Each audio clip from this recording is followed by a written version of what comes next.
Assalamualaikum warahmatullahi wabarakatuh. Perkenalkan, nama saya Muhammad Rizkal. Saya mahasiswa Politeknik Gorontalo yang sekarang telah berganti nama menjadi Sekolah Vokasi Universitas Negeri Gorontalo. Saya jurusan Teknik Informatika semester 3. Pada video kali ini saya akan membahas tentang beberapa materi yang telah diberikan kepada saya pada mata kuliah pemrograman web. Baiklah, langsung saja kita ke videonya. Cikidon.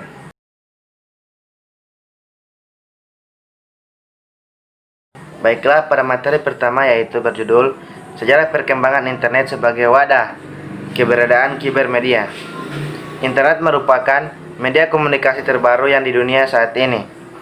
Keberadaannya telah mengubah hampir semua segi kehidupan manusia dari aspek politik, ekonomi, sosial, dan budaya. Pada intinya, perkembangan terjadi pada proses komunikasi yang berkaitan dengan segi-segi kehidupan tersebut.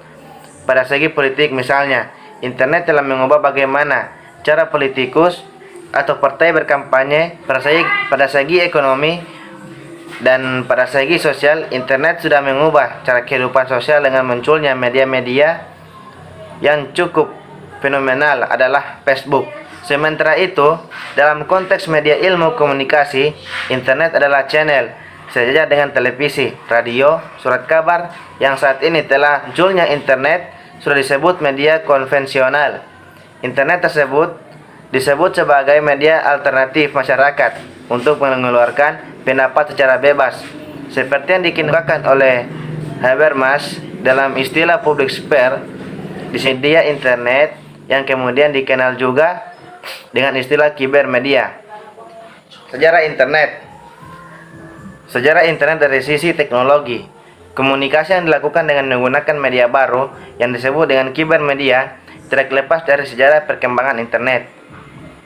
Berikut ini adalah beberapa tahap penting sejarah perkembangan internet. Pada tahun 1969, saat Departemen Pertahanan Amerika Serikat mengadakan riset tentang cara menghubungkan sejumlah komputer sehingga membentuk jaringan organik. Kemudian pada tahun 1972, Amerika berhasil menyempurnakan program email yang langsung menjadi populer, bahkan hingga saat ini menjadi salah satu piranti terpenting dalam internet. Meski demikian, email tentu saja memiliki kekurangan dibandingkan dengan email, di mana email tidak memiliki dokumen asli. Kembali pada sejarah internet, tahun 1973, jaringan komputer ARPANET dikembangkan keluar Amerika Serikat. Kemudian pada tahun 1988, Jarkko Yrkänen dari Universitas Ulo, Finlandia, menemukan dan sekaligus memperkenalkan IRC atau Internet Relay Chat. IRC adalah salah satu program percakapan langsung dengan menggunakan teks, atau yang populer sekarang ini disebut dengan chatting. Dengan IRC, siapa saja di seluruh dunia ini bisa berbicara dengan mengetik keyboard secara gratis. Perkembangan IRC ini dibilang menjadi pelengkap email yang tidak memiliki kemampuan untuk melakukan percakapan langsung. Seperti yang kita ketahui, email sama halnya dengan surat percakapan langsung yang dikirim ke sebuah kotak dan membaca. Pemilik email harus membukunya terlebih dahulu. Berbeda dengan IRC yang memungkinkan para user bisa memberikan feedback langsung kepada lawan bicaranya. Lanjut, perbedaan lain dari IRC dan YM adalah IRC tidak terhubung dengan email, sementara YM terhubung dengan email. Kemudian belajar sejarah internet dari sisi perkembangan media online. Berbicara tentang internet dalam ruang lingkup ilmu komunikasi tidak lepas dari perkembangan online jurnalis yang muncul setelah internet ditemukan. Untuk itulah pada pembahasan sejarah internet pada modul ini, sejarah online jurnalis menjadi salah satu fokus pembahasan. Tahun 1969, bukan hanya jumlah pengunjung situs milik media cetak mulai meningkat dari jumlah kunjungan Ajar Nesling. Redes membuat ranking situs yang paling banyak dikunjungi dengan hasil sebagai berikut. www.cnn.com. Kedua, www.washingtonspot.com. Ketiga, www.ustudy.com. Baiklah, pada kegiatan belajar 2, kita akan membahas tentang kelahiran World Wide Web atau yang dikenal dengan www dan search, weblog, dan sosial media. Pada bagian ini, kita akan membahas tentang sejarah fasilitas-fasilitas yang telah disediakan oleh internet, yaitu www, search, dan weblog. Nama yaitu www. Berbicara tentang sejarah media, tak akan lepas tanpa dimulainya dengan pemahaman tentang World Wide Web. Sejarah terciptanya www berasal pada bulan Maret 1989. Berners-Lee menulis proposal untuk membangun proyek hypertext yang disebut dengan World Wide Web. Yang kedua yaitu search engine. Bagian lain yang tidak boleh lepas dari sejarah internet adalah search. Search menjadi salah satu bagian terpenting dari fasilitas internet yang berfungsi untuk menyimpan, size, atau segala jenis informasi dalam web. Fasilitas search engine disediakan oleh 4 perusahaan provider yang sudah dijelaskan sebelumnya, yaitu Yahoo, Google, MSN, dan AOL. Materi selanjutnya yaitu pengenalan HTML. Pertama yaitu WWW atau World Wide Web yang telah kita bahas sebelumnya. Internet merupakan jaringan global yang menghubungkan suatu network dengan network lainnya di seluruh dunia. Kemudian WWW bekerja berdasarkan pada 3 mekanisme berikut. Yang pertama yaitu protokol. Protokol standar aturan yang digunakan untuk berkomunikasi pada komputer. Yang kedua yaitu address www, memiliki aturan penamaan alat web yaitu URL atau yang dikenal dengan Uniform Resource Locator. Ketiga yaitu HTTP atau //www.detik.com atau /index.html. Lanjut, browser dan editor. Browser merupakan software yang diinstal di mesin klien yang berfungsi untuk menerjemahkan teks-teks HTML menjadi halaman web. Sedangkan editor, program yang digunakan untuk membuat dokumen HTML. Ada banyak HTML editor yang bisa digunakan, diantaranya Notepad, Microsoft Prospect, Macromedia, Dreamweaver, dan lain-lain. Kemudian teks HTML.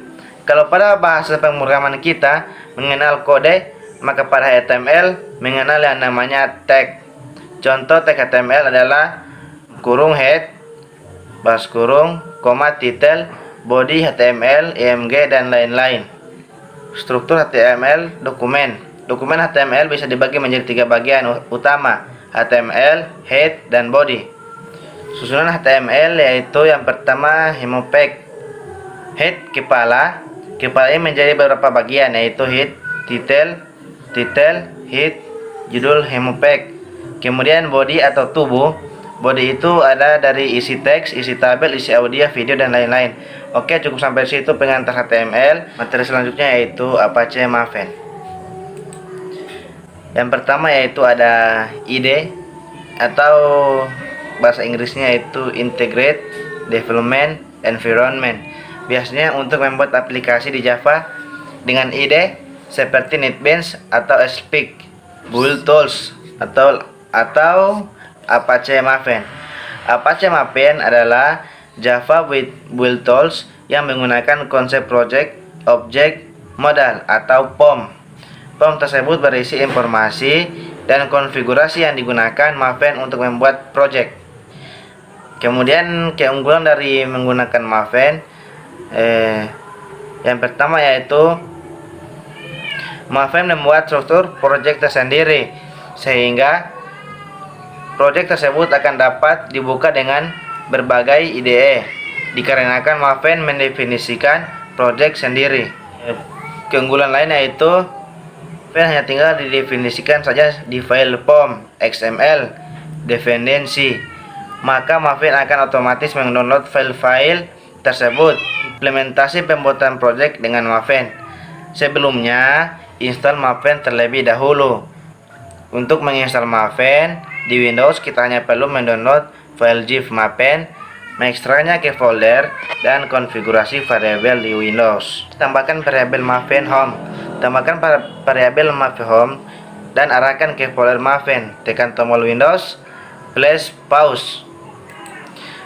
Kemudian dialog System Properties, pilih tab Advanced dan klik tombol Environment Variables. Kemudian dalam dialog Environment Variable, System Variables, klik tombol New dan tambahkan variabel Maven Home dan arahkan ke data C Apache Maven 3.63 bin zip. Tambahkan %Maven Home bin ke path dalam variabel sistem. Cari variabel per, klik tombol edit. Dalam dialog edit environment variable, klik tombol baru dan tambahkan %Maven persen lagi /bin. Akan muncul verifikasi. Oke, cuma sampai di situ penjelasan yang dapat saya sampaikan pada video kali ini. Terima kasih atas partisipasinya.